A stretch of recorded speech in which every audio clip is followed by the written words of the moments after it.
sunod nga title sa atong istorya, Mga Cross sa Dughan. Naay duha ka magkumpari, usa ka Muslim o usa ka Kristiyano. Silang duha suod nga managhigala, sukat pa sa una. Bisag asa mula ang magkuyog gyud silang duha. Usa ka adlaw ni ana, nagsabot sila nga mungadto sa Davao kay kadayawan kadtong adlaw. Pag-abot nila sa Davao, kay dili pwede mo sakay kay traffic ang Davao, nagbaktas-baktas silang duha. Sa ilang pagbaktas-baktas, milabay sila sa San Pedro Cathedral.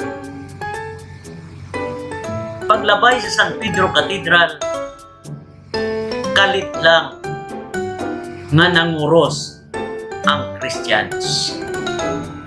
Nangutana ang Muslim, nganong nanguros man ka? Mitubag ang Kristiyano, nanguros ko kay kanang San Pedro Cathedral maunay naghatag og kahayag sa among mga Katoliko. Mitubag ang Muslim, aw maudi ay.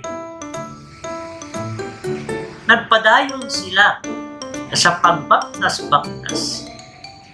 Pag-abot dito sa unahan, nanguros sad ang Muslim.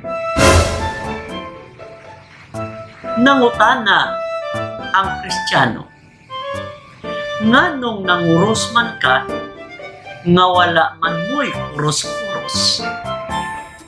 Mitubag ang Muslim, kanang Davao Light, maunang naghatag kahayag sa Davao City.